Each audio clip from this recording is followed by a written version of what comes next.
मान लें आप किसी बहुत तेज़ चलते हुए कार के स्पीड को मेज़र करते हैं स्पीड गन से, और वो मेज़रमेंट निकल के आता है 180 किलोमीटर पर आवर।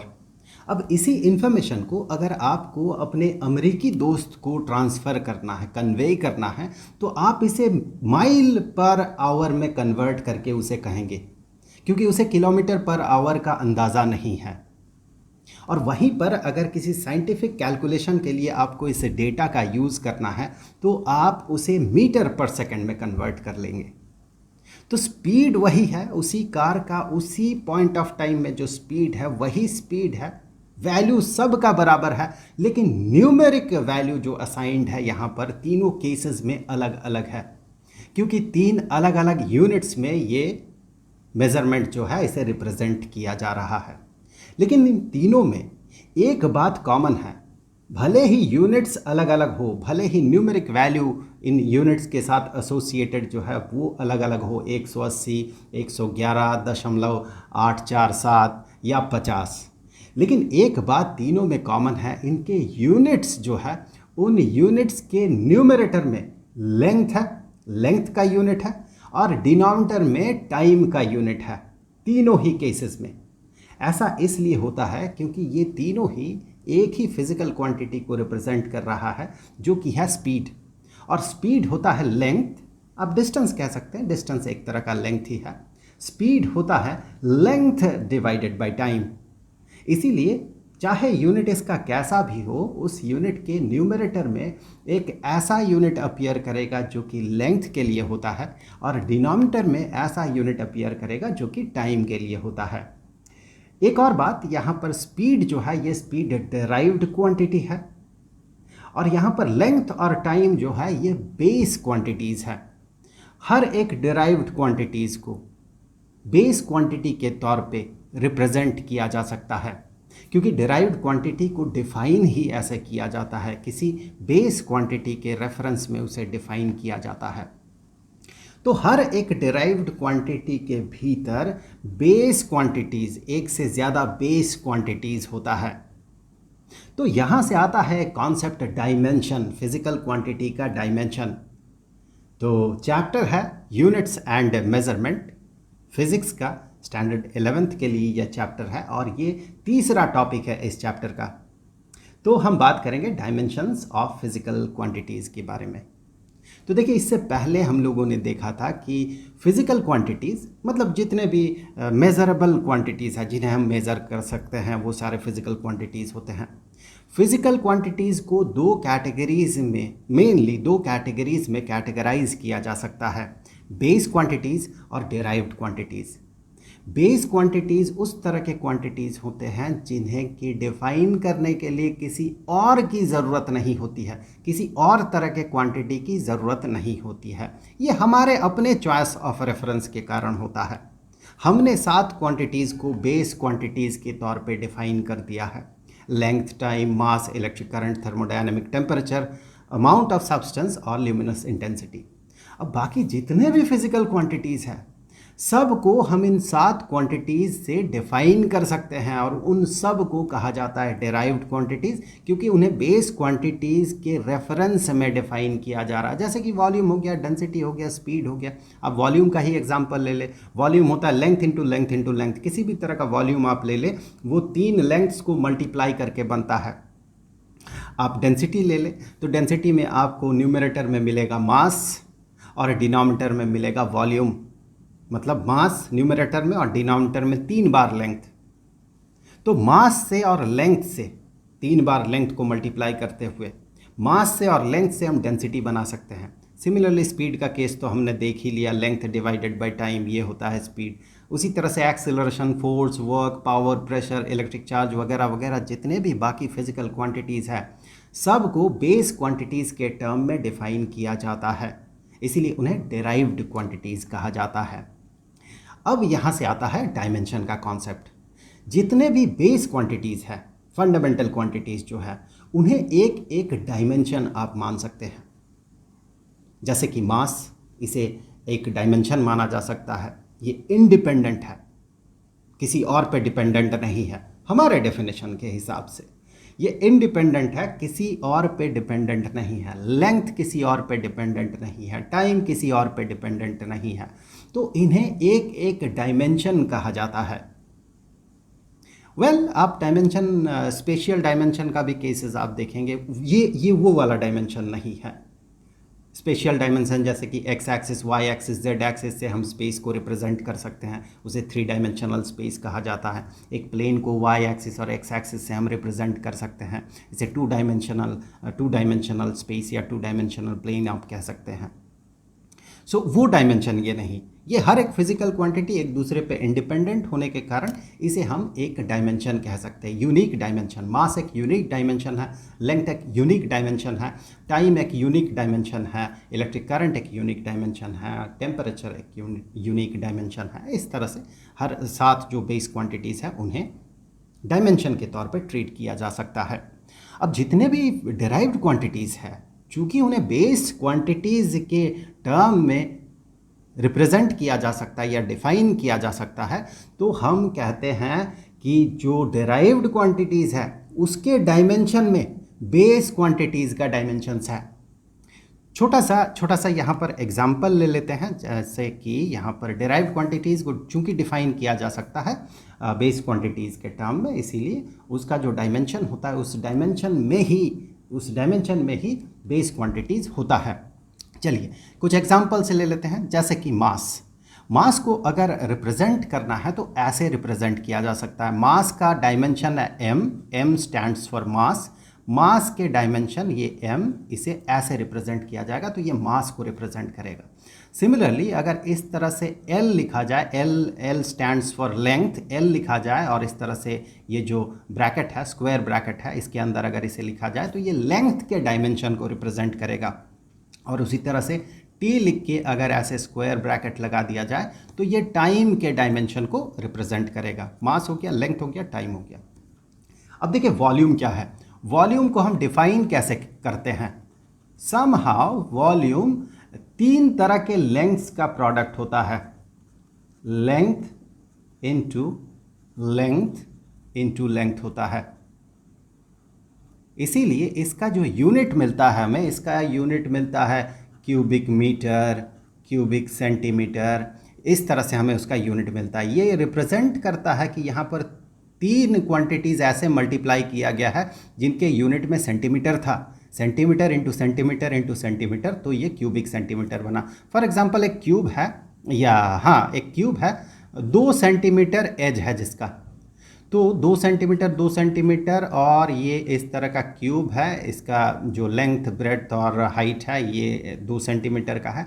तो इसका जब वॉल्यूम हम पता करेंगे तो 2 centimetre into 2 centimetre into 2 centimetre, तो ये बन जाएगा 8 क्यूबिक सेंटीमीटर। तो इसीलिए यहाँ पर क्यूबिक सेंटीमीटर अपीयर कर रहा है। 3 लेंथ्स को मल्टीप्लाई करने से वॉल्यूम बनता है। चाहे आप वॉल्यूम किसी का भी कंसीडर कर ले, वहाँ पर 3 लेंथ रहेगा मल्टीप्लाइड, तब जाके वॉल्यूम पता कर सकते हैं हम। वॉल्यूम में चूंकि लेंथ 3 बार आता है, मल्टीप्लाइड होके आता है, इसीलिए वॉल्यूम का जो डायमेंशन होगा ऑब्वियसली उसमें 3 बार लेंथ रहेगा और लेंथ का क्यूब होगा। यूनिट भी देखें आप, किसी एक लेंथ के यूनिट का क्यूब हो रहा है, तो इसके डायमेंशन जो है, इसके डायमेंशन हम इस तरह से रिप्रेजेंट कर सकते हैं, लेंथ का क्यूब, या फिर इसे ऐसे भी रिप्रेजेंट किया जा सकता है, लेंथ क्यूब। इसमें लेंथ 3 बार आता है। और चूंकि मैकेनिक्स में जितने भी क्वांटिटीज़ आते हैं उन क्वांटिटीज़ को ऑलमोस्ट ऑल क्वांटिटीज़ मैकेनिक्स में वो m, l और t यानी कि मास, लेंथ और टाइम से रिप्रेजेंट किया जा सकता है, ऑलमोस्ट। इसीलिए नॉर्मली इसी चीज़ को हम ऐसे भी रिप्रेजेंट करते हैं। इसका मतलब ये है कि ये जो क्वांटिटी है वॉल्यूम, इस क्वांटिटी के भीतर मास का डायमेंशन 0 है, लेंथ का जो डायमेंशन है ये 3 बार आता है और टाइम डायमेंशन जो है ये 1 बार भी नहीं आता है, 0 है। ऐसे भी इसे रिप्रेजेंट किया जा सकता है। अब स्पीड का केस देख ले। स्पीड के केस में हमें लेंथ का डायमेंशन मिलता है न्यूमरेटर में, speed is somehow length divided by time, मतलब इसका जो डायमेंशन होगा स्पीड का, उसके डायमेंशन में न्यूमरेटर में लेंथ आएगा और डिनोमिनेटर में टाइम आएगा। लेंथ का डायमेंशन को एल से रिप्रेजेंट कर सकते हैं या करते हैं, और टाइम के डायमेंशन को इस तरह से टी से रिप्रेजेंट करते हैं। तो इसी चीज़ को आप एक साथ ऐसे लिख सकते हैं, एल टू द पावर 1 लिखने का तो मतलब नहीं बनता, L into T to the power -1। ये T to the power -1 indicate कर रहा कि ये टर्म जो है ये डिनोमिनेटर में अपीयर करेगा। और उसी चीज़ को हम ऐसे भी रिप्रेजेंट कर सकते हैं, ये इंडिकेट कर रहा कि मास का डायमेंशन जो है 0 है, मतलब इसमें मास है ही नहीं। स्पीड जो है मास इंडिपेंडेंट टर्म है, इसमें मास नहीं है। एल एक बार आता है और टी डिनोमिनेटर में एक बार आता है, तो ऐसे भी इसे रिप्रेजेंट किया जा सकता है। वैसे ही हम और भी बहुत सारे फिज़िकल क्वांटिटीज़ को इस तरह से, उसके डायमेंशन को इस तरह से रिप्रेजेंट करेंगे। एक बार फिर से आप देख लें, मास जो है m से रिप्रेजेंटेड होगा, लेंथ जो है l से, टी टाइम जो है t से रिप्रेजेंटेड होगा। मैकेनिक्स में इसी से काम चल जाता है, तो फिलहाल हमारा कंसंट्रेशन इसी पे रहेगा। वॉल्यूम एल क्यूब है, जिसे कि ऐसे भी रिप्रेजेंट किया जा सकता है। स्पीड है, speed is equal to length divided by time, इसीलिए इसे ऐसे रिप्रेजेंट किया जाता है, और ऐसे भी इसे रिप्रेजेंट किया जा सकता है। यहाँ से आगे बढ़ के थोड़ा सा प्रैक्टिस कर लेते हैं। यहाँ पर मैं आपको बता दूँ कि लेंथ जो है, लेंथ का जो डायमेंशन होता है, माफ़ कीजिएगा, स्पीड का जो डायमेंशन होता है, वेलोसिटी का भी वही डायमेंशन होता है। वेलोसिटी का भी सेम डायमेंशन होगा। क्योंकि वेलोसिटी एक तरह का स्पीड ही है, उसमें एक डायरेक्शन रहता है। हाँ, थोड़ा बहुत डिफरेंस है, बाय डेफिनेशन थोड़ा बहुत डिफरेंस है, लेकिन ये एक तरह का स्पीड ही है, एक स्पेशल डायरेक्शन में। और साथ ही साथ अगर आपको डायमेंशन चेक करना है किसी भी क्वांटिटी का, तो इन शॉर्ट या आसान होगा आपके लिए अगर आप उसके यूनिट को देख लें। जैसे कि वॉल्यूम का यूनिट होता है क्यूबिक सेंटीमीटर या क्यूबिक मीटर। ये इंडिकेट करेगा लेंथ 3 बार मल्टीप्लाइड है, तो आप इसे ऐसे सिंपली रिप्रेजेंट कर सकते हैं। वेलोसिटी या स्पीड का आप यूनिट देखें तो मीटर पर सेकंड, जिसे हम बहुत ज़्यादा यूज़ करते हैं, या फिर किलोमीटर पर आवर। इन यूनिट्स में देखिए, आपको न्यूमरेटर में लेंथ मिल रहा है, डिनोमिनेटर में टाइम मिल रहा है। किसी भी तरह के यूनिट को देख ले, तो ये यूनिट जो है, ये यूनिट भी आपको इंडिकेशन देगा कि इसका डायमेंशन क्या है। वहाँ से भी आप आसानी से डायमेंशन इसका लिख सकते हैं। तो मैं भी आपको सजेस्ट करूँगा कि आप यूनिट से डायमेंशन को डिराइव करने का जो टेक्निक है वो थोड़ा प्रैक्टिस कर ले। वो थोड़ा आसान है, क्योंकि यूनिट हमें याद रहता है, कैलकुलेशन करने की ज़रूरत नहीं होती है, उससे हम डायरेक्टली उसका डायमेंशन पता कर सकते हैं। जैसे कि जो बात मैं कर रहा था, अगर मैं वही चीज़ यहाँ पर अप्लाई करता हूँ डेंसिटी के केस में, मैं सीधे सबसे पहले क्या करता हूँ, डेंसिटी का जो यूनिट है, डेंसिटी का यूनिट लिख लेता हूँ। एक सिंपल यूनिट है डेंसिटी का, ग्राम पर क्यूबिक सेंटीमीटर। ग्राम पर क्यूबिक सेंटीमीटर, पानी का डेंसिटी होता है 1 ग्राम पर क्यूबिक सेंटीमीटर। या फिर कोई और यूनिट आप देख ले, किलोग्राम पर क्यूबिक मीटर, ये भी यूनिट है डेंसिटी का। अब ये जो यूनिट है, यूनिट आपको क्लियरली इंडिकेट कर रहा है कि न्यूमरेटर में, डेंसिटी के न्यूमरेटर में हमें मिलेगा जो मास है, मास का डायमेंशन मिलेगा, और डिनोमिनेटर में हमें मिलेगा लेंथ का डायमेंशन 3 बार। सो डेंसिटी का फॉर्मूला भी मैं यहाँ पर एक बार लिख लेता हूँ।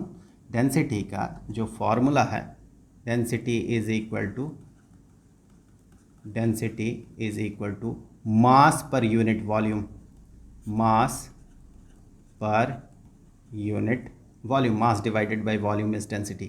सो डेंसिटी का जो डायमेंशन होगा, उस डायमेंशन में हमें न्यूमरेटर में मास का डायमेंशन मिलेगा और डिनोमिनेटर में वॉल्यूम का डायमेंशन मिलेगा, और वॉल्यूम के डायमेंशन में लेंथ 3 बार मल्टीप्लाइड रहता है।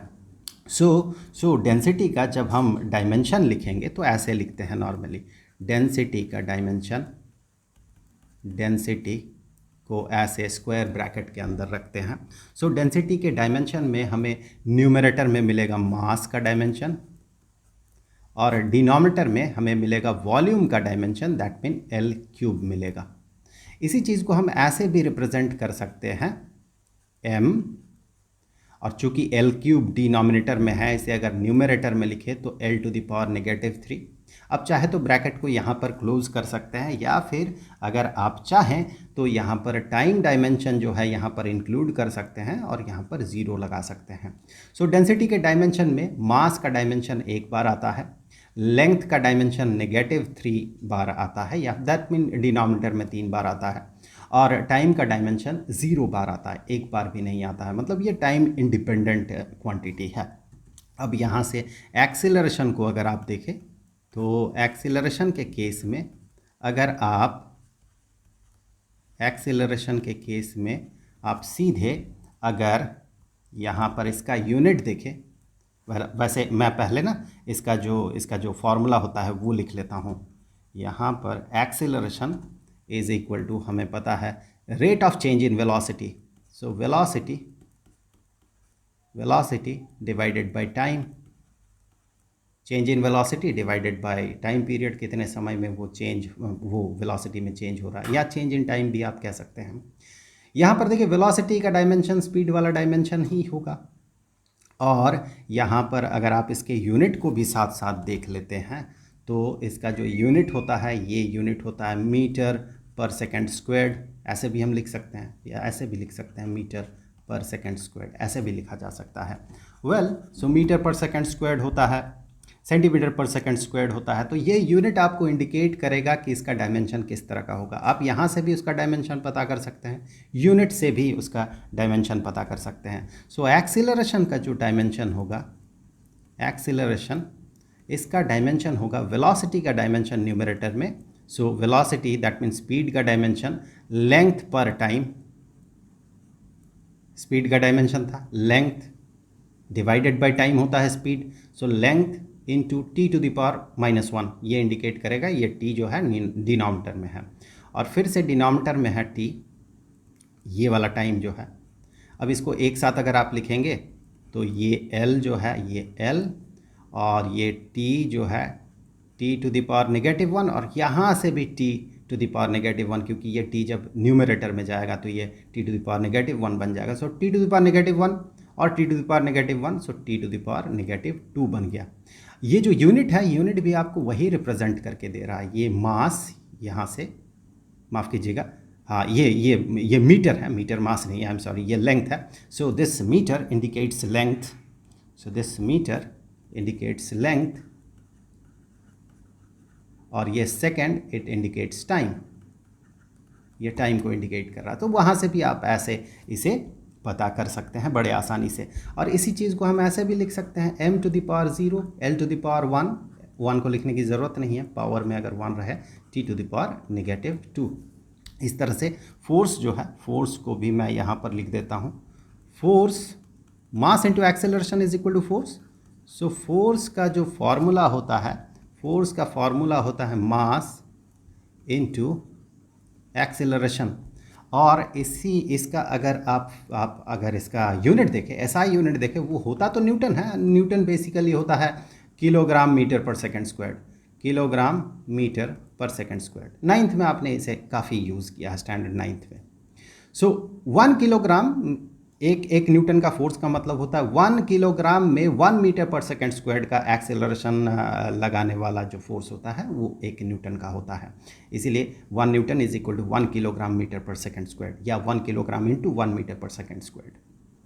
सो चाहे आप इसे यूज़ करें, चाहे आप इस यूनिट को देखें, आप यहाँ से फोर्स का डायमेंशन पता कर सकते हैं। फोर्स का डायमेंशन ऑब्वियसली होगा, यहाँ से अगर देखें तो मास 1 बार आएगा, मास किलोग्राम मास के लिए, मीटर जो है लेंथ के लिए है तो लेंथ 1 बार आएगा, और पर सेकंड स्क्वायर्ड तो टाइम जो है, टाइम डिनोमिनेटर में 2 बार आएगा, या -2 बार आएगा, -2 टाइम्स। सो इस तरह से फोर्स के लिए भी हमने पता कर लिया उसका डायमेंशन। अब अगर यहाँ से हम प्रेशर के लिए डायमेंशन देखें तो यहीं पर मैं लिख देता हूँ बिना इसको मिटाए। सो प्रेशर के लिए अगर डायमेंशन देखें तो प्रेशर ये होता है force per unit area, force per unit area. तो फिर इसका डायमेंशन अगर हम पता करें तो डायमेंशन में न्यूमरेटर में फोर्स का डायमेंशन रहेगा और डिनोमिनेटर में एरिया का डायमेंशन रहेगा। एरिया का डायमेंशन होगा लेंथ इनटू लेंथ। दो तरह के लेंथ को मल्टीप्लाई करने से, ये स्क्वायर है, दो तरह के लेंथ को मल्टीप्लाई करने से हमें एरिया मिलता है। सो लेंथ दो बार रहेगा। अब इसी को हम ऐसे लिख सकते हैं, इसी चीज़ को हम ऐसे लिख सकते हैं, force is this one, m l t to the power -2 and divided by l square. तो एक साथ अगर हम इसे लिखें तो m, ये l टू द पावर 2 जो है, l स्क्वायर जो है न्यूमरेटर में जाएगा तो l टू द पावर -2 हो जाएगा, और यहाँ पर l ऑलरेडी है तो वो बना देगा उसे l टू द पावर -1। आप इसे ऐसे भी देख सकते हैं कि अगर मैं इसे ऐसे कैंसिल करता हूँ तो एक l को ये कैंसिल करेगा, तो ये डिनोमिनेटर वाला l जो है न्यूमरेटर में जाके l to the power -1, l to the power -1 बनेगा। सो ये बन जाएगा l टू द पावर -1, और यहाँ पर already existing t to the power -2 है। तो इस तरह से हम प्रेशर के लिए जो डायमेंशन है वो डायमेंशन ऐसे पता कर सकते हैं। तो इस तरह से हमने इन क्वांटिटीज़ का डायमेंशन पता किया। अब आता है डायमेंशनल एनालिसिस। डायमेंशनल एनालिसिस होता है इस तरह का एनालिसिस जिसमें कि अलग अलग फिजिकल क्वांटिटीज़ के बीच का रिलेशन पता किया जाता है कि उनके बीच का कैसा रिलेशन है, या फिर किसी डिराइव्ड क्वांटिटी का किस किस तरह के बेस क्वांटिटीज़ के साथ रिलेशन है, ये पता किया जा सकता है। इसका क्रेडिट जाता है एक फ्रेंच मैथमेटिशियन एंड फिजिसिस्ट जो बातिस्ट जोसेफ फूगिये, हम उसे फूरिये ही कहेंगे, हमारा आर फ्रेंच में ग हो जाता है तो फूगिये होता है उनके लिए, हम इसे उन्हें फूरिये ही कहेंगे। सो ये Fourier was a brilliant mathematician. आप जितना आगे बढ़ते जाएंगे उतना, दैट मीन बीएससी वगैरह में जाएंगे, उतना फूरिये का जो दिया हुआ जो कॉन्सेप्ट्स हैं और जो एनालिसिस है, और साथ ही साथ transformation, Fourier transformation is very important. जितना आप आगे बढ़ेंगे उतना आपको इनका जो कर्तृत्व है वो आपको उतना दृढ़ तौर पे समझ में आएगा, इनका वैल्यू उतना आप समझ पाएंगे। तो ये क्रेडिट उनको जाता है। इसका जो बिल्कुल फंडामेंटल चीज़ है डायमेंशनल एनालिसिस का, बिल्कुल बेस जो है जिस पे ये डिपेंड कर रहा है वो बेस है कि हम दो तरह के क्वांटिटीज़ को तभी ऐड या सब्ट्रैक्ट कर सकते हैं, जोड़ या घटा सकते हैं, जब दोनों का डायमेंशन सेम हो। जैसे कि फॉर एग्जांपल हम जोड़ सकते हैं 3 मीटर के साथ 2 मीटर को जोड़ सकते हैं, उसके साथ हम 2 सेंटीमीटर को भी जोड़ सकते हैं, इसमें कोई दिक्कत है नहीं। ये बन जाता है, हमें इसे कन्वर्ट करना पड़ता है मीटर में। सो ये अल्टीमेटली बन जाएगा 5.02 मीटर, ऐसे हम लिख सकते हैं। इसे 502 सेंटीमीटर भी हम लिख सकते हैं। मुद्दा ये है कि जुड़ गया ना, ये तीनों जुड़ा तभी तो ये वैल्यू निकल के आया। ये तीनों जुड़ के आखिर ये वैल्यू निकल के आया। अब दोनों में से कोई भी कंसीडर करें, ये तीनों जुड़ा तब ये क्वांटिटी बना, टोटल लेंथ बना। लेकिन वहीं पर अगर मैं आपसे कहता हूँ कि 3 मीटर के साथ अब 2 मीटर ना जोड़ के आप 2 किलोग्राम जोड़े, क्या 3 मीटर और 2 किलोग्राम जुड़ सकता है एक साथ? क्या इसका कोई मीनिंग निकल के आएगा?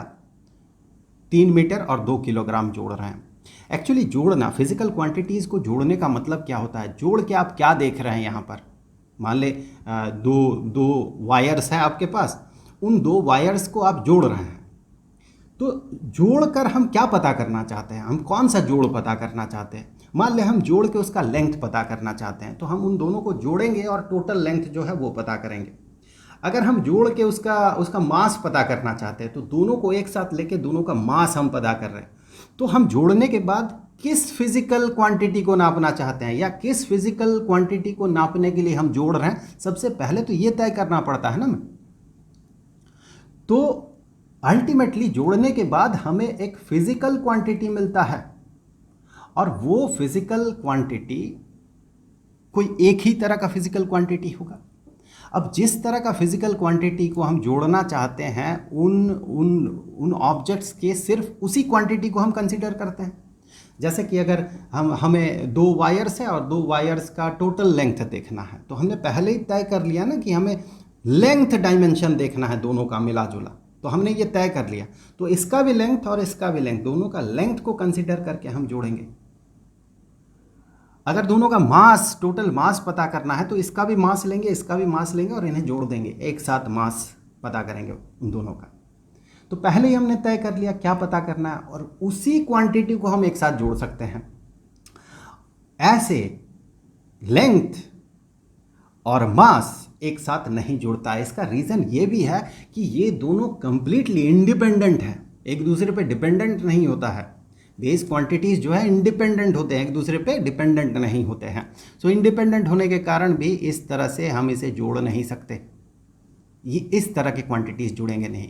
सो जोड़ने और घटाने के केस में, जोड़ने और घटाने के केस में हम इस ऑपरेशन को तभी परफॉर्म कर सकते हैं जबकि दिए हुए फिजिकल क्वांटिटीज़ जो है सेम हो, सेम नेचर का हो या सेम डायमेंशन का हो, तभी हम उन्हें जोड़ सकते हैं या घटा सकते हैं, वरना हम जोड़ घटाव नहीं कर सकते हैं। बस इसी लॉजिक से आगे बढ़ते हुए हम डायमेंशनल एनालिसिस से दो तरह की चीज़ें कर सकते हैं। एक तो कोई गिवन इक्वेशन है, मान ले वो इक्वेशन का कंसिस्टेंसी, मतलब वो इक्वेशन सही है या गलत है, उसका फर्स्ट चेक हम कर सकते हैं। एक गिवन इक्वेशन है, इस इक्वेशन हो सकता है कि हमारे पास मेरे दिमाग में एक इक्वेशन आया, मान लीजिए किसी भी तरह का एक्सपेरिमेंट मैं कर रहा था और मेरे दिमाग में एक इक्वेशन आया। अब वो इक्वेशन सही है या गलत है, उसका फर्स्ट चेक जो है, फर्स्ट चेक हम डायमेंशनल एनालिसिस से कर सकते हैं। अगर डायमेंशनल एनालिसिस को ये क्वालिफाई कर जाता है तभी आगे चल के मैं इसके बारे में रिसर्च करूँगा। अगर डायमेंशनल एनालिसिस फेल हो जाता है तो ये डेफिनेटली गलत है, ये मास के साथ लेंथ जोड़ने वाली बात हो जाएगी। फिर मेरा जो भी इक्वेशन मैंने सोचा है वो इक्वेशन कहीं ना कहीं उस तरह का काम कर रहा है, मास के साथ लेंथ को जोड़ने का कोशिश कर रहा, तो वो ऑब्वियसली गलत होगा। सो डायमेंशनल एनालिसिस क्वालिफाई करने के बाद ही आगे की रिसर्च किया जाएगा। सो डायमेंशनल एनालिसिस फर्स्ट स्टेप होता है कोई भी रैंडम इक्वेशन को चेक करने का। अगर वो फेल हो जाता है डायमेंशनल एनालिसिस में वो इक्वेशन, तो उसे वहीं पर डिस्कार्ड कर दिया जाता है। लेकिन अगर पास कर जाए तो इसका मतलब ये नहीं कि वो बिल्कुल सही है, उसे और भी टेस्ट क्वालिफाई करना होता है। ये तो एक स्टेप है। सो डायमेंशनल एनालिसिस से हम ये चेक कर सकते हैं कोई इक्वेशन गलत है या नहीं, सही है या नहीं ये चेक नहीं कर सकते हैं, वो गलत है या नहीं ये चेक कर सकते हैं। तो इसे कहा जाता है डायमेंशनल कंसिस्टेंसी। वो डायमेंशनली कंसिस्टेंट है या नहीं इक्वेशन, वो पहले हम देखते हैं कि उसके डायमेंशन सही सही मैच कर रहा कि नहीं, इक्वेशन के दोनों तरफ का डायमेंशन अगर मैच करेगा तभी हम आगे बढ़ेंगे। मतलब डायमेंशनली वो कंसिस्टेंट हुआ तभी हम आगे बढ़ते हैं। डायमेंशनली अगर इनकंसिस्टेंट हुआ तो डेफिनेटली वो गलत है। सो ये एक काम हम कर सकते हैं डायमेंशनल एनालिसिस से कि डायमेंशनली कोई इक्वेशन कंसिस्टेंट है या नहीं वो चेक कर सकते हैं। और साथ ही साथ मान ले एक डिराइव्ड क्वांटिटी है और हमें ये दिख रहा है कि ये जो डिराइव्ड क्वांटिटी है बहुत सारे बेस क्वांटिटीज़ पे डिपेंडेंट है।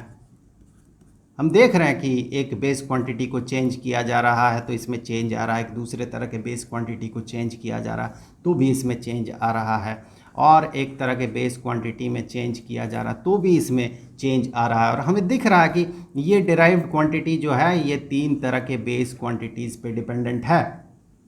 यहाँ से हम डायमेंशनल एनालिसिस अप्लाई करके हम इसके फॉर्मूला तक पहुँच सकते हैं, लगभग फॉर्मूला तक पहुँच सकते हैं। तो इन्हीं पे अभी हम बात करेंगे कि डायमेंशनल कंसिस्टेंसी क्या होता है। उसे जानने के बाद थोड़ा बेहतर होगा ये समझना कि रिलेशन, इस तरह के रिलेशन को हम कैसे डिड्यूस करते हैं। कि हमें पता है कि एक डिराइव्ड क्वांटिटी 1 2 3 4 बेस क्वांटिटी पे डिपेंडेंट है, तो इसके लिए फार्मूला कैसा बन सकता है, तो ये हम डिड्यूस कर सकते हैं। तो अब यहाँ से आगे बढ़ते हैं और पहला जो है डायमेंशनल कंसिस्टेंसी हम चेक करेंगे। यहाँ पर हमें काइनेमेटिक्स का एक इक्वेशन दिख रहा है, हमने स्टैंडर्ड 9th में खूब यूज़ किया इस इक्वेशन को। v is final velocity, u is initial velocity, a is acceleration, t is time. So v is equal to u plus at. Final velocity is initial velocity plus acceleration into time. So हमें पता है ये सही है, मतलब ये dimensionally correct भी होगा, लेकिन हम यहाँ चेक करेंगे इसका डायमेंशनली ये करेक्ट है या नहीं। तो कैसे चेक करते हैं हम इसे चेक करते हैं कुछ ऐसे कि इसका जो डायमेंशन है, वेलोसिटी का डायमेंशन स्पीड का डायमेंशन ही होगा। सो वेलोसिटी का जो डायमेंशन है, इसके डायमेंशन में आप देखें तो हमें यहाँ पर मिलेगा लेंथ पर टाइम, और वही यहाँ पर भी हमें मिलेगा, ये भी तो वेलोसिटी ही है, इनिशियल वेलोसिटी है, लेंथ पर टाइम।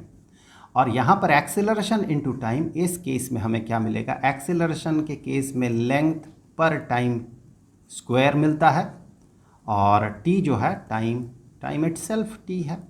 तो इन दोनों को अगर आप मिलाएं तो हमें मिलेगा लेंथ पर टाइम।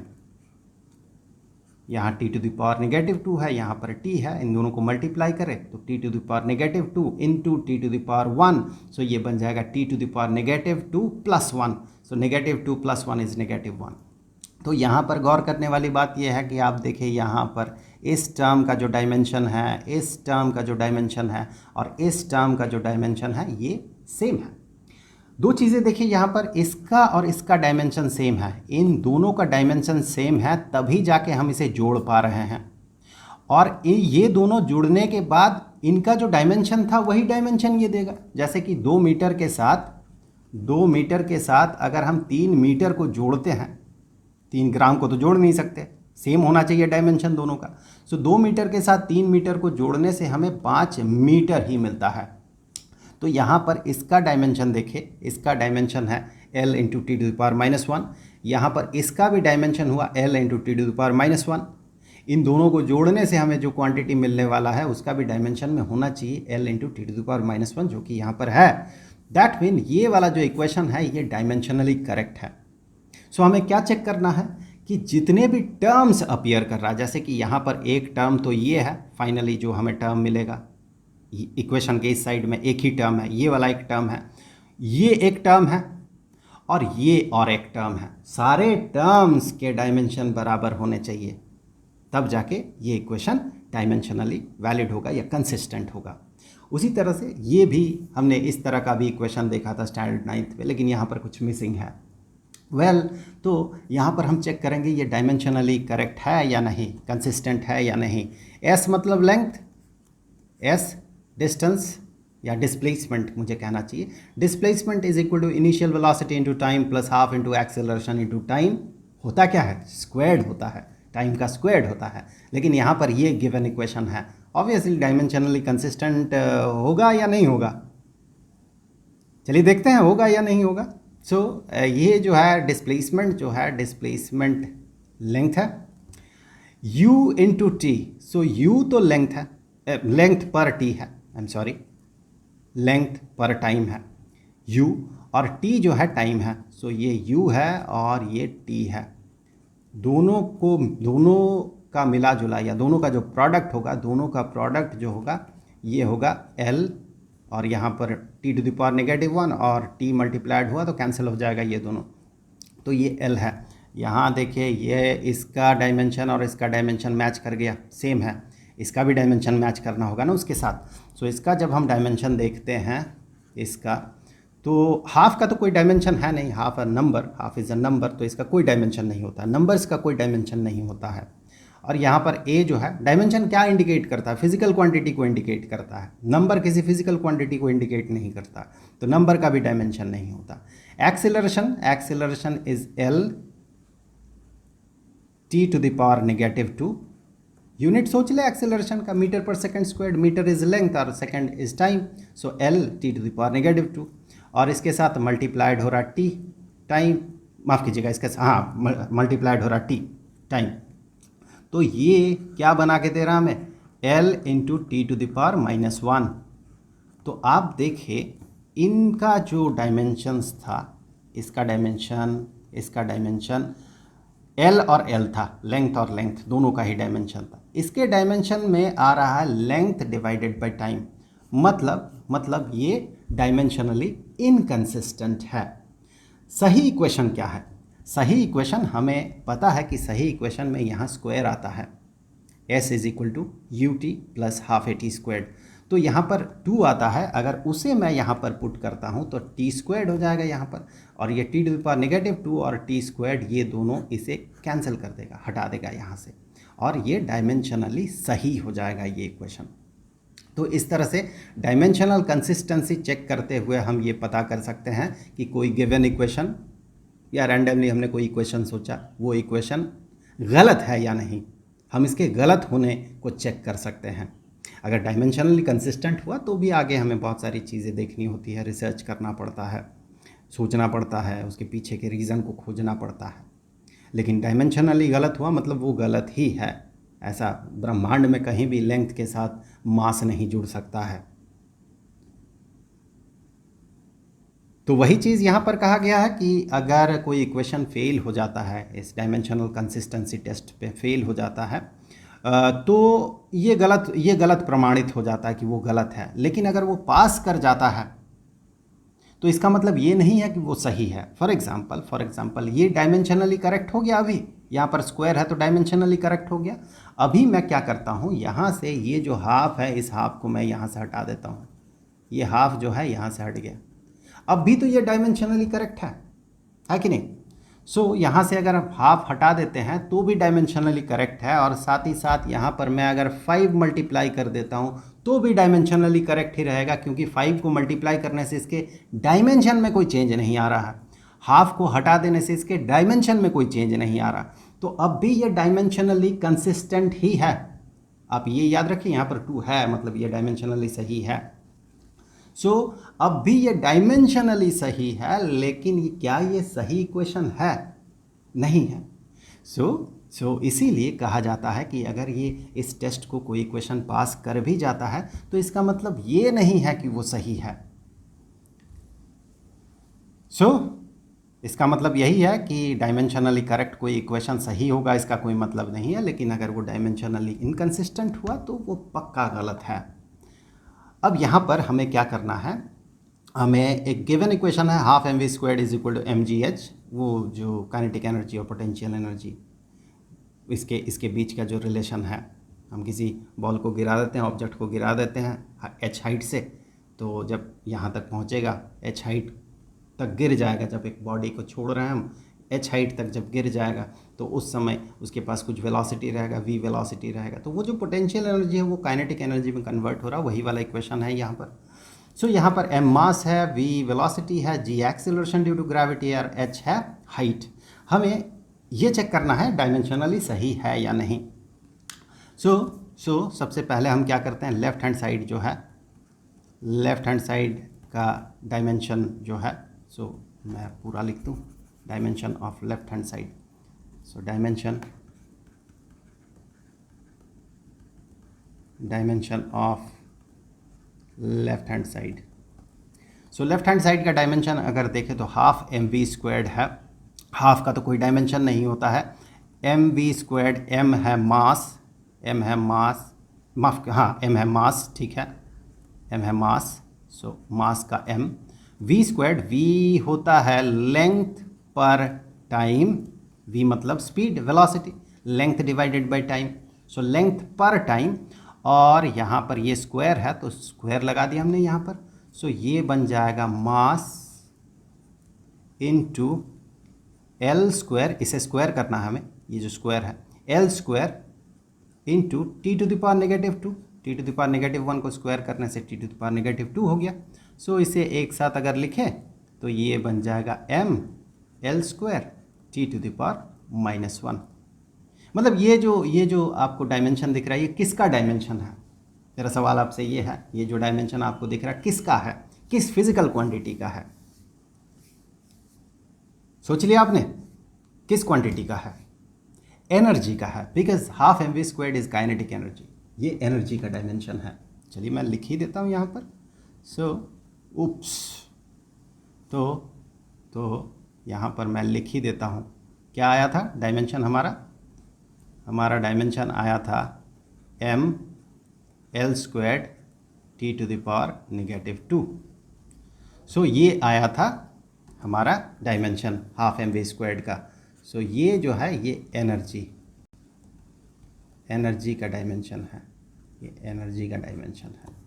अब यही चीज़ यहाँ पर आता है कि नहीं, एमजीएच के केस में आता है कि नहीं। सो डायमेंशन ऑफ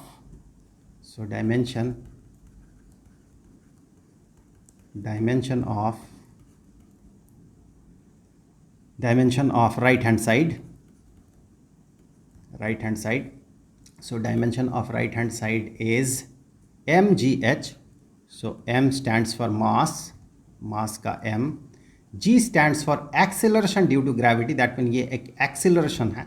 acceleration का यूनिट सोच ले, metre per second square, metre is for length and second is for time, metre per second square, length per time square. So ये हो गया g, और h है हाइट मतलब लेंथ, तो उसके डायमेंशन में l रहेगा। अब यहाँ से इन तीनों को मल्टीप्लाई करने से हमें मिलता है m, और यहाँ से l, और यहाँ से फिर से l, यहाँ से फिर से l, तो l का स्क्वायर और t टू द पावर -2। देखिए सेम डायमेंशन हुआ। यहाँ पर जो डायमेंशन है यहाँ पर भी वही डायमेंशन है। ऑब्वियसली ये अगर इसे मैं लिखता हूँ हाफ एम वी स्क्वायर्ड जो कि mgh के बराबर है, यहाँ पर ये जो है this is called kinetic energy, ये एक तरह का एनर्जी ही है ना, काइनेटिक एनर्जी का फॉर्मूला है ये। और ये जो है ये पोटेंशियल एनर्जी का, ग्रेविटेशनल पोटेंशियल एनर्जी का, पोटेंशियल एनर्जी का फॉर्मूला है। तो दोनों ही एनर्जी है, तो दोनों के ही डायमेंशन में हमें एनर्जी का ही डायमेंशन मिलना चाहिए। सो हमें वो मिल भी रहा है, मतलब ये जो इक्वेशन है ये डायमेंशनली करेक्ट है, और हमें पता भी है कि ये इक्वेशन सही है। हमने इस इक्वेशन को खूब यूज़ किया था स्टैंडर्ड 9th में। यहाँ पर अगर मैं आपसे कहता हूँ कि अगर मैं इस हाफ को हटा दूँ तो क्या ये डायमेंशनली इनकंसिस्टेंट हो जाएगा? नहीं होगा। दैट मीन अब भी ये डायमेंशनली करेक्ट है, लेकिन इसका मतलब ये नहीं कि ये करेक्ट इक्वेशन है। इक्वेशन अब गलत हो गया। सो करेक्ट इक्वेशन नहीं है, डायमेंशनली अब करेक्ट है। सो डायमेंशनल एनालिसिस हमें गलत है या नहीं कोई इक्वेशन ये बता सकता है। डायमेंशनल कंसिस्टेंसी के बाद ही आगे की बात होती है। अब देखिए दूसरा बड़ा इंटरेस्टिंग है कि डायमेंशनल एनालिसिस से हम क्या कर सकते हैं। हम फिजिकल क्वांटिटीज़ के बीच का रिलेशन जो है ये डिड्यूस कर सकते हैं। चलिए देखते हैं कैसे, एक एग्जाम्पल से समझने की कोशिश करते हैं। Time period of a vibration of a liquid drop, ये जो टाइम पीरियड है मतलब एक लिक्विड ड्रॉप में वाइब्रेशन हो रहा है इस तरह से, उसका जो टाइम पीरियड है वो डिपेंड करता है बहुत सारे क्वांटिटीज़ पे। एक तो वो डिपेंड करता है सरफेस टेंशन पे, एक डिपेंड करता है वो सरफेस टेंशन पे। कौन डिपेंड करता है? Time period. सरफेस टेंशन पे डिपेंड करता है, और ये डेंसिटी पे डिपेंड करता है, एंड साथ ही साथ उस ड्रॉप का जो रेडियस है उस पे डिपेंड करता है।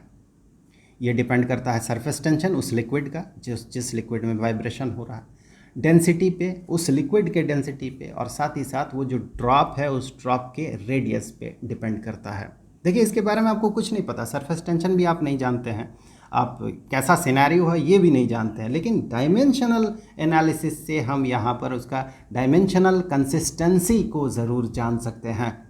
यहाँ आपको एक हिंट की ज़रूरत होगी। आप नहीं जानते हैं कि सरफेस टेंशन का फॉर्मूला क्या होता है या सरफेस टेंशन एग्जैक्टली होता क्या है। Surface tension is somehow, आप इस तरह से समझ सकते हैं। फिलहाल तो आपको सिर्फ डायमेंशन चाहिए, तो उसका जो डायमेंशन होता है फोर्स पर लेंथ होता है, force per unit length is surface tension. So उस लिहाज से देखा जाए, मैं यहाँ पर हिंट आपको दे देता हूँ, लिख देता हूँ हिंट के तौर पे कि सरफेस टेंशन जो होता है ये है force per length, force per unit length, force per unit length is surface tension. बस इसे याद रखें आप फिलहाल, this thing to be remembered. बाकी सारे डायमेंशंस आप आसानी से पता कर सकते हैं। तो अब देखिए यहाँ पर कैसे इसे पता करना है, हमें इनके बीच का रिलेशन पता करना है। कैसा रिलेशन होगा फिलहाल तो हमें पता नहीं, तो टाइम पीरियड के लिए हमें फॉर्मूला पता करना है। This time period is equal to surface tension जो है, सबसे पहले तो मैं आपको बता दूँ ये प्रोपोर्शनलिटी बताएगा, खैर बाद में आते हैं उसमें। सो सरफेस टेंशन, ये टाइम पीरियड जो है सरफेस टेंशन का एक तरह का फंक्शन हो सकता है। मे बी मे बी इसके पावर में 1 हो सकता है, 2 हो सकता है, 3 हो सकता है, 4 हो सकता है। जैसे कि एक एग्जांपल ले लेते हैं यहाँ पर, बेहतर होगा आपके लिए। जैसे कि हमें पता है कि kinetic energy is equal to half into M into V square.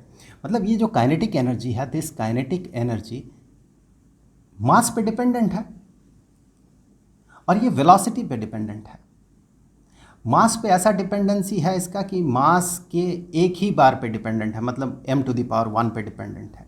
Velocity पे 2 बार डिपेंडेंट है, इसीलिए v का स्क्वायर्ड आ रहा है यहाँ पर, और साथ ही साथ एक यहाँ पर न्यूमेरिक वैल्यू आ रहा है, उसे भी यहाँ पर इंसर्ट करेंगे हम लोग। तो अभी फ़िलहाल हमें पता नहीं कि सरफेस टेंशन, ये जो टाइम पीरियड है ये सरफेस टेंशन पे डायरेक्टली प्रोपोर्शनल होगा, इनडायरेक्टली प्रोपोर्शनल होगा, या फिर उसके स्क्वायर पर प्रोपोर्शनल होगा, उसके स्क्वायर के इन्वर्स पे प्रोपोर्शनल होगा, इसके क्यूब पे प्रोपोर्शनल होगा, स्क्वायर रूट पे प्रोपोर्शनल होगा, क्या होगा ये अभी हमें बिल्कुल पता नहीं है। तो इसी के कारण हम यहाँ पर लिख देते हैं ए, इसी ए को कैलकुलेट करना है, s टू द पावर ए का वैल्यू कुछ भी निकल के आ सकता है, 1 2 3 4 -1 -2 -3 हाफ 3 डिवाइडेड बाई 2, कुछ भी निकल के आ सकता है। सो s टू द पावर ए, पहली बात। अब ये डिपेंडेंट है डेंसिटी पे भी ना, डेंसिटी पे भी डिपेंडेंट है। अब डेंसिटी के किस पावर पे डिपेंडेंट है ये भी हमें नहीं पता, तो इसके लिए यहाँ पर हम b लिख लेते हैं, रो टू द पावर b का भी एक वैल्यू निकल के आएगा। और साथ ही साथ ये डिपेंडेंट है रेडियस पे, इसका जो रेडियस है, ड्रॉप का रेडियस, इस पे डिपेंडेंट है, लेकिन इस पे डायरेक्टली प्रोपोर्शनल है, इनडायरेक्टली प्रोपोर्शनल है, स्क्वायर पे प्रोपोर्शनल है, क्या है वो नहीं पता होने के कारण हम यहाँ पर सी लिख लेते हैं।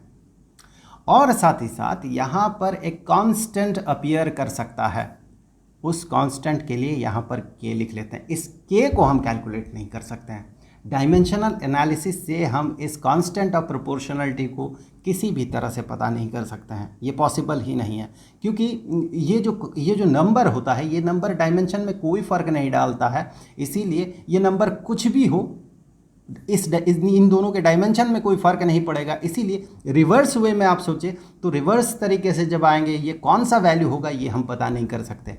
अगर ये यहाँ पर ये जो कांस्टेंट है, ये कांस्टेंट अगर डायमेंशन पे फ़र्क डालता तो फिर उल्टे दिशा में चलते हुए हम उस वैल्यू को पता कर सकते हैं। यहाँ ये कुछ भी हो सकता है ना, यहाँ हाफ के जगह पे 3 4 5 6 कुछ भी होता तो डायमेंशन को कोई फ़र्क नहीं पड़ता था। डायमेंशन को चूंकि फ़र्क नहीं पड़ता तो डायमेंशन होते हुए आते हुए हम उस नंबर तक नहीं पहुंच सकते, क्योंकि ये उस पर असर ही नहीं डालता है, इंडिपेंडेंट है, number is independent of dimensions. That's why ये डायमेंशनल एनालिसिस से हम इस के का वैल्यू पता नहीं कर सकते, ए बी सी का वैल्यू पता कर सकते हैं। अब यहाँ से देखें कैसे हम इसे इवैल्यूएट करते हैं। तो यहाँ पर अगर आप देखें, ये टाइम है, टाइम पीरियड इज़ टाइम, सो इसका डायमेंशन लिखेंगे। अभी दोनों तरफ का डायमेंशन हम लिखेंगे और दोनों को सेम होना होगा, उसी से ए का वैल्यू निकल के आएगा, बी का, सी का। सो सबसे पहले यहाँ पर देखें, ये टाइम जो है m⁻0 L⁻0 इंटू टी होता है, क्योंकि टाइम के डायमेंशन में, टाइम पीरियड के डायमेंशन में हमें मास नहीं मिलेगा, लेंथ नहीं मिलेगा और टाइम नहीं मिलेगा। सो ये हो गया इसका डायमेंशन, टाइम पीरियड का डायमेंशन। अब इसका डायमेंशन के लिए के का तो कोई डायमेंशन है नहीं, इसीलिए यहाँ पर लिख नहीं सकते। सरफेस टेंशन का डायमेंशन क्या होगा, फोर्स डिवाइडेड बाय लेंथ। अब यहाँ पर मैं शॉर्टकट यूज़ करता हूँ, फोर्स का जो फार्मूला होता है या फोर्स का यूनिट होता है kilogram metre per second squared, divided by length का यूनिट मीटर, तो कैंसिल हो गया। तो किलोग्राम मास के लिए सो मास रहेगा यहाँ पर सरफेस टेंशन में, और टाइम टू द पावर -2 रहेगा, और साथ ही साथ s to the power a है, तो वही a मैं यहाँ पर पावर में लिखता हूँ। अब यहाँ पर डेंसिटी जो है, density is equal to mass per volume, mass per unit volume is density. Mass और वॉल्यूम होता है लेंथ का क्यूब, उसे डिनोमिनेटर में रहना है, तो टू द पावर -3। और यहाँ पर भी टाइम का कोई डायमेंशन नहीं है, तो यहाँ लिखने की इसे ज़रूरत नहीं है, लिख भी सकते हैं आप, टाइम का कोई डायमेंशन है नहीं। और यहाँ पर रेडियस जो है, हाँ यहाँ पर ये पावर जो है b, इसका पावर b है, density to the power b। और और यहाँ पर रेडियस जो है इसका डायमेंशन l है, radius is a length, so length to the power c, to the power c। अब यहाँ पर हम इसी चीज़ को ऐसे लिखेंगे कि ये m को अलग कर लेते हैं, m to the power a, m to the power a, m to the power a and t to the power, यहाँ पर देखें नेगेटिव 2a, नेगेटिव 2a, और फिर से m to the power b, m to the power b, यहाँ से m to the power b, और l to the power negative 3b, और फिर से l to the power c। अब m, t और l इनको हमें एक साथ ले आना है। सो यहाँ से हमें मिल जाएगा, इसे अगर मैं ब्रैकेट में रख देता हूँ तो ज़्यादा बेहतर होता है। ये एक बार ब्रैकेट और ये डेंसिटी वाला सेक्शन और ये लेंथ वाला सेक्शन। अब इनको जब हम मल्टीप्लाई करेंगे तो हमें मिल जाएगा m to the power a, यहाँ से देखिए m यहाँ पर है और m इस जगह पे है। So m to the power a into m to the power b is m to the power a प्लस b। अब गौर से देखें, ये इसके बराबर होना है, दोनों को डायमेंशनली कंसिस्टेंट होना है, दोनों तरफ को, इक्वेशन के दोनों साइड को। तो यहाँ पर अगर m टू द पावर 0 है तो यहाँ पर भी उसे m टू द पावर 0 ही होना होगा, सेम डायमेंशन में होना होगा ना। That mean a plus B is equal to 0। इस तरीके से हम आगे बढ़ते हैं। So m to the power a plus B मिल गया हमें। अब लेंथ का अगर आप डायमेंशन देखें तो लेंथ यहाँ से l to the power negative 3 और यहाँ l to the power c, मतलब दोनों को मल्टीप्लाई करेंगे तो हमें मिलेगा l to the power c minus 3b। Okay, अब टाइम का डायमेंशन अगर आप देखें यहाँ पर तो time t to the power negative 2a, t to the power negative 2a। अब चूंकि इन दोनों को बिल्कुल बराबर होना है, इसे और इसे बिल्कुल सेम होना है, डायमेंशनली सेम होना है दोनों को, तो यहाँ से हम कह सकते हैं कि a plus B is equal to 0, यहाँ से a plus B is equal to 0, and यहीं से हम कह सकते हैं कि minus 3b plus C is equal to minus 3b plus C is equal to 0, और साथ ही साथ यहाँ से कह सकते हैं हम 2a is equal to this 2a is equal to 1, ये t टू द पावर 1 है, सो 2a इज इक्वल टू 1। तो यहाँ से आप देखें हम तीनों का वैल्यू a b c तीनों का वैल्यू पता कर सकते हैं। कैसे पता कर सकते हैं? तो देखिए यहाँ से इस इक्वेशन से हम कह सकते हैं a is equal to negative half, क्योंकि a ये नेगेटिव 2 इस साइड में जाएगा तो डिवाइडेड हो जाएगा, 1 divided by negative 2 is equal to negative half. अब a जब नेगेटिव हाफ हुआ उस वैल्यू को इस जगह पे जब हम पुट करेंगे तो b का वैल्यू मिल जाएगा।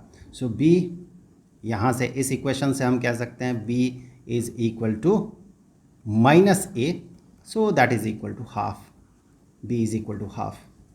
और b का वैल्यू यहाँ पर जब हम पुट करते हैं, यहाँ पर हमें इस वाले इक्वेशन को अगर मैं लिख लेता हूँ, हमें c का वैल्यू चाहिए ना तो इस वाले इक्वेशन को मैं लिख लेता हूँ 3b plus C is equal to 0 होने के कारण हम कह सकते हैं कि c is equal to negative 3b, और फिर हम उसी चीज़ को यहाँ पर लिख लेते हैं, चूँकि b का वैल्यू हाफ है तो c इज इक्वल टू ये प्लस होगा, ये प्लस होगा, इस साइड में जाएगा तो प्लस हो जाएगा। So c is equal to 3b, मतलब c is equal to 3 into half, so 3 divided by 2, so ये आ गया c का वैल्यू, a b और c का वैल्यू। सो जो फार्मूला यहाँ पर हमने देखा था उस फार्मूला को अगर मैं फिर से लिखता हूँ, यहाँ पर फार्मूला शुरुआत हमने किया था t is equal to k into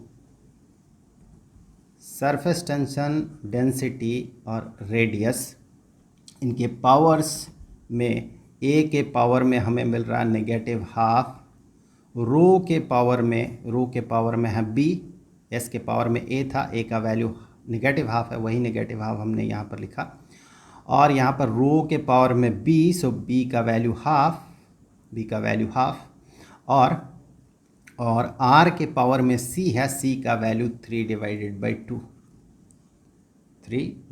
by 2। तो इसी चीज़ को फॉर्मूला के तौर पे हम ऐसे लिख सकते हैं कि t is equal to k into, ये जो हाफ है स्क्वायर रूट के कारण आ रहा है, स्क्वायर रूट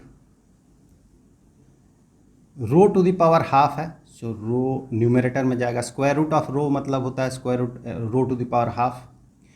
अब r to the power 3 over 2 है, मतलब r to the power 3, r cube r to the power 3 into half, so this thing r 3 to the power 2 can be written as r cube to the power half. तो यहाँ पर ये दोनों multiplied हो जाता है, 3 और हाफ, तो ये 3 डिवाइडेड बाई 2 बन जाएगा। सो ये बताता है r क्यूब का स्क्वायर रूट, मतलब यहाँ पर r क्यूब रहेगा, और यहाँ पर s to the power negative half indicates कि ये है 1 divided by square root of s। 1 divided by s is s to the power negative 1, और s to the power negative half, s to the power half का मतलब होता है square root of s, तो इन दोनों को कंबाइन करें तो हमें मिलता है 1 divided by square root of s। तो दैट इज़, ये इंडिकेट कर रहा कि s जो है सरफेस टेंशन यहाँ पर आएगा। सो इस तरीके से हम इस फार्मूला को, अननोन, बिल्कुल अननोन था हमारे लिए, हमें तो ये भी नहीं पता सरफेस टेंशन क्या होता है, पता है क्या आपको? बिल्कुल नहीं पता। अब टाइम पीरियड कैसा सिचुएशन है, टाइम पीरियड क्या होना चाहिए, ये भी नहीं पता हमें, इसके पीछे का फिजिक्स क्या है वो भी नहीं पता, डेंसिटी कैसे एक्ट कर रहा है इस सिचुएशन में वो भी नहीं पता, रेडियस का रोल क्या है वो भी नहीं पता, लेकिन हम इसके लिए जो फार्मूला, रिक्वायर्ड फार्मूला है, वो फार्मूला हम लगभग पहुंच गए। सिर्फ छूटने वाली बात जो है, वो छूटने वाली बात ये है कि यहाँ पर ये जो कांस्टेंट निकल के आएगा, ये कांस्टेंट क्या है ये हम पता नहीं कर सकते हैं। सो डायमेंशनल एनालिसिस बहुत पावरफुल होता है, हम सभी को डायमेंशंस, अपना फोकस, एक अच्छा खासा फोकस हमें डायमेंशन पे देना चाहिए। तो आगे जितना आगे आप बढ़ते जाएंगे उतना जो कॉन्सेप्ट वगैरह है उतना क्लियरली आप पकड़ पाएंगे। न्यूमेरिकल प्रॉब्लम सॉल्व करते हैं बहुत बार डायमेंशनल एनालिसिस से हमारा बहुत सारा प्रॉब्लम इजीली सॉल्व हो जाता है। गलत ऑप्शन को हम आसानी से हटा पाते हैं। मान ली 4 ऑप्शन दिया हुआ है, 2 ऐसे ऑप्शन आपको मिल जाएंगे जहाँ जो कि डायमेंशनली इनकन्सिस्टेंट है। प्रैक्टिस करते करते इतना ये आसान हो जाता है, फिर तो आप यूनिट के साथ डील करेंगे। डायमेंशन आप अगर मेंटल कैलकुलेशन करते हैं तो इतना डायमेंशन लिखते थोड़ी है, हम यूनिट्स देखते हैं, क्योंकि यूनिट्स हमारे दिमाग में रहता है, हर फिजिकल क्वांटिटी का यूनिट, अब उस यूनिट से डायमेंशनल एनालिसिस कर लेते हैं हम लोग। सो इसका बहुत पावर है, और अब ऐसे बहुत सारे टॉपिक्स हैं इस चैप्टर में, बहुत सारे ऐसे टॉपिक्स हैं जो कि इस साल के एनसीईआरटी में नहीं दिया गया, नया एनसीईआरटी में नहीं दिया गया, लेकिन जिसे जानना आपके लिए बहुत ज़रूरी है, जैसे कि एरर हो गया या अनसर्टेनिटी जिसे कहा जाता है, एरर हो गया, फिर प्लेन एंगल, सॉलिड एंगल वगैरह, ये सारा कॉन्सेप्ट जो है ये जानना आपके लिए ज़रूरी है। तो इस प्लेलिस्ट में आपको वो सारे वीडियोज़ भी मिल जाएंगे, लेकिन नए एनसीईआरटी के हिसाब से चैप्टर यहीं पर ख़त्म होता है। अगला चैप्टर है motion in a straight line, उसका जो पहला वीडियो होगा उसका लिंक आपको यहाँ पर स्क्रीन पर मिल जाएगा। ये जो चैप्टर है, इस चैप्टर का जैसे कि मैं बात कर रहा था, इसका जो प्लेलिस्ट है उसका लिंक आपको नीचे डिस्क्रिप्शन बॉक्स में मिल जाएगा। और कम्पिटिटिव एग्ज़ाम के लिए जो न्यूमेरिकल प्रॉब्लम्स है जब हम लोग शुरू करेंगे, तो इस चैप्टर से एसोसिएटेड प्रॉब्लम्स का जो लिंक है, वीडियोज़ का लिंक है, वो लिंक भी आपको यहाँ पर यहाँ डिस्क्रिप्शन बॉक्स में आपको मिल जाएगा। तो आई होप कि वीडियो आपके लिए हेल्पफुल रहा होगा। तो जल्द मिलते हैं अगले वीडियो में, तब तक के लिए खुश रहें। Gate bye.